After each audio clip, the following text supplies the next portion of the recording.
right, this presentation is going to be on education and assistive technology.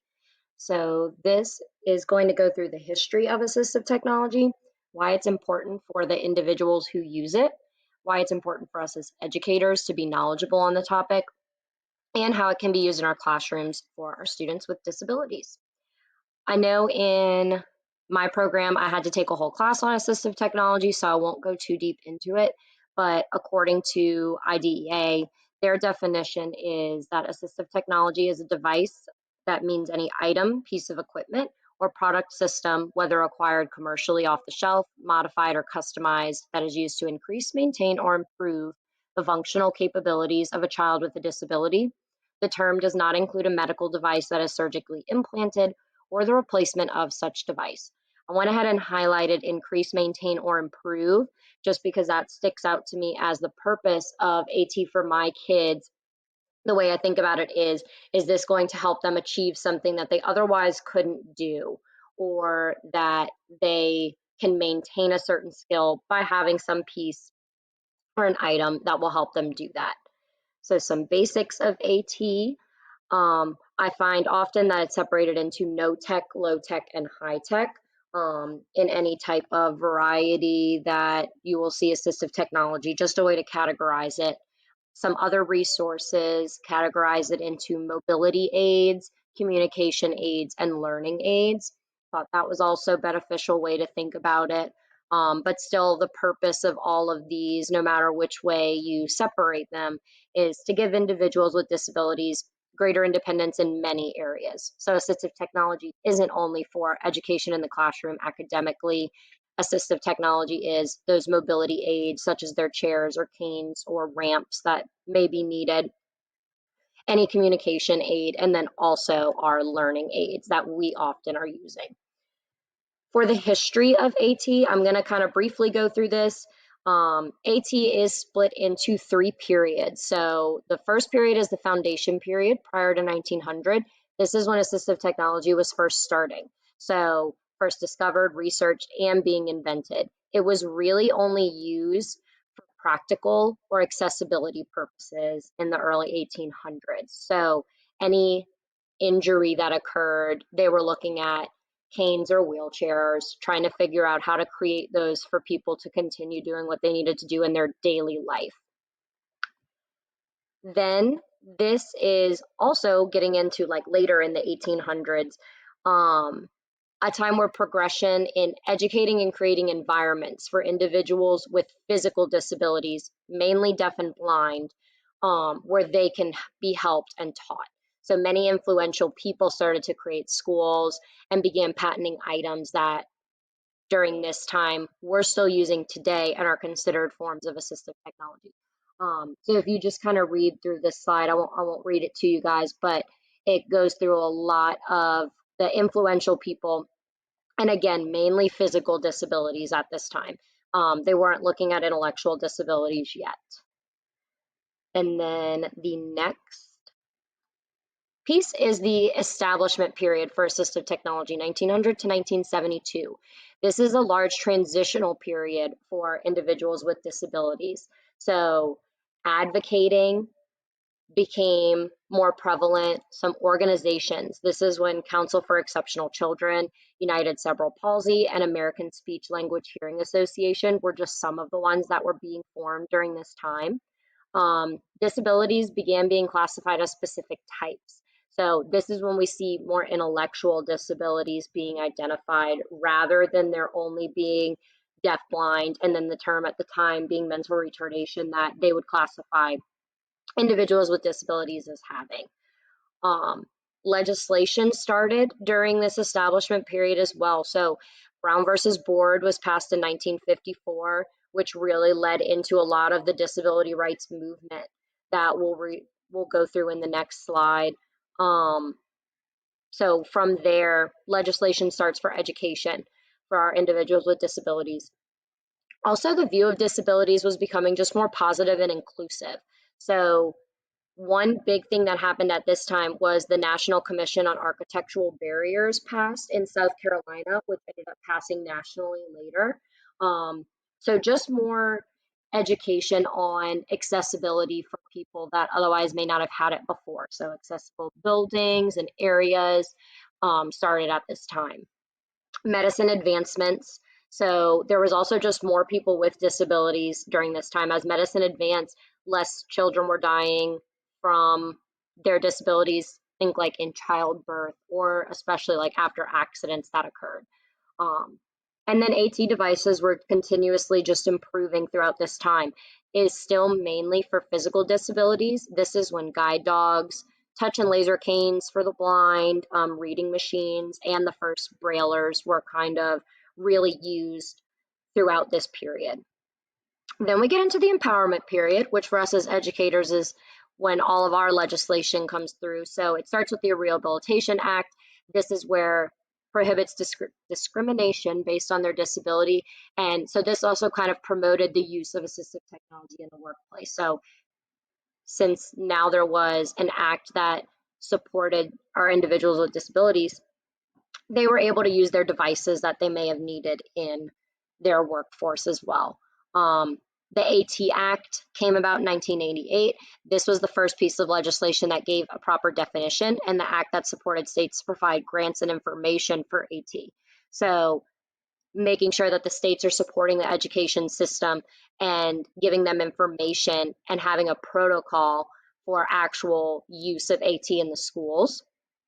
In 1966, the Telecommunication Act came about, which made sure that people with disabilities had access to electronic media, closed captioning, description of images on the web, read aloud websites. All of those things that are considered assistive technology were starting to be completely integrated into everybody's regular daily living.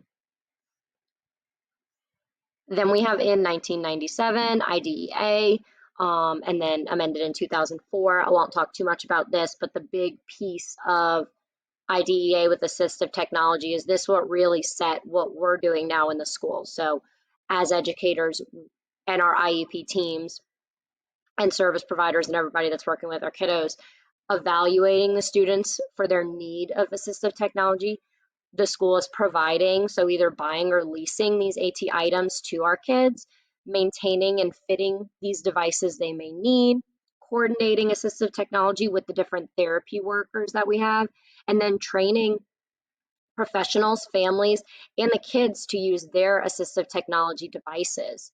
So all of that is outlined and mandated by IDEA. And also through this empowerment period, which goes up to today, AT advancements that just they keep coming out, and now they're way before or way more improved than what I have listed here, because this was more the 1970s, 80s. But this is when like Kurzweil first came out, which now there's so many forms of all types of readers. A Braille embosser that could sync with a computer to actually be able to produce Braille and read Braille and then read it out loud.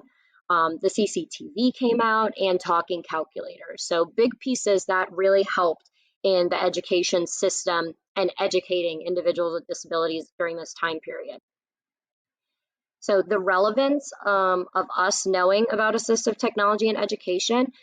So the Individual with Disabilities Act, I mean, we're the ones that provide technologies, equipment, and the services to our students. So it makes sure that any student with an IEP, we are evaluating them and making sure that they don't need a piece of assistive technology, and that we've checked and made sure that they're good to go, or that we're providing them with what they need, since we're viewed as those experts on AT at our school sites.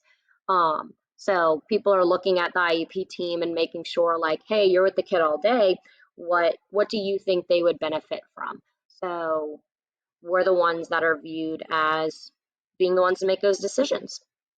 So when we're choosing AT for our students, we need to make sure we know their strengths, weaknesses, what skill we're trying to get them to complete, and then also the type of disability that the student has, if that plays a role in what they're trying to do. And then that the AT is continuously reconsidered. So if we think that we found a tool that they really are benefiting from, make sure they're still benefiting from it. So just because we give them a tool at one time doesn't mean they need to have it the rest of their life. or the rest of their education career for sure. So thinking about, do they still need this or do they need something more, and modifying it as we go. There's so many devices and tools out there now that we need to be constantly thinking if this is the best item. And then I found this last piece very just true, and how we're modeling these pieces of equipment or tools for our kids is really the best way that they're going to use them. So we can't just give them a piece of assistive technology, as we all know, and be like, oh yeah, go ahead and use it, and then hope that it helps them reach that goal of wherever we're trying to get them to do. How we're modeling and guiding them to use them is really the big piece in them seeing improvement and utilizing it independently. So the next part is going to be AT in the learning environment. So us in our classrooms. So the academic pieces, these pieces of assistive technology should be considered depending on the needs of our students, the ability for them to access the curriculum and perform different skills. This helps them participate more in the inclusive settings, and it helps promote independence of students. So if you can teach them a skill using a piece of assistive technology that they can do independently, that they otherwise would have needed someone to help them with, that's a great skill for them to be able to have. These are just some categories of how I broke down some academic assistive technology. I won't read through them. You can pause them if you would like to look at them. There's ones that I find are used often. So I have some organization and study, attention aids, and on this slide I just have some literacy and math. So they kind of flip through and could help for a range of disabilities that you might see in your classroom. Some communication assistive technology tools that we probably use a lot more with our significant, moderate to significant kiddos is some communication boards, visuals, AAC devices, and voice amplification systems. So these especially, we'll say, kind of go into a later slide when we're looking at the social aspect of our kids. So before that, I also just have some daily living and tools in the classroom. So tools that promote independence in daily living or the classroom. So it might be stuff they primarily use at home, but we could have in our schools to help make it more accessible for them. So addressing aids such as zippers instead of buttons, different things like that. A reacher to be able to get something in the classroom that they may need. Automatic devices in our restrooms, so automatic soap dispensers or paper towels, sinks also, and then switch adaptive devices, so maybe a button instead of a switch or anything of that sort, vice versa. And then also just providing bags for anything they may need to carry for their wheelchairs or their walkers.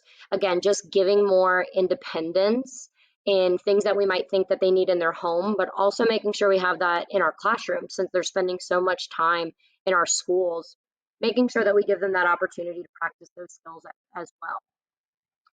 And then we have the social aspect. So by our kids being able to use these AT devices, we can make sure that they are academically and socially participating in with their peers. And so that may look like them using their AAC devices or their communication boards on the playground or in the classroom.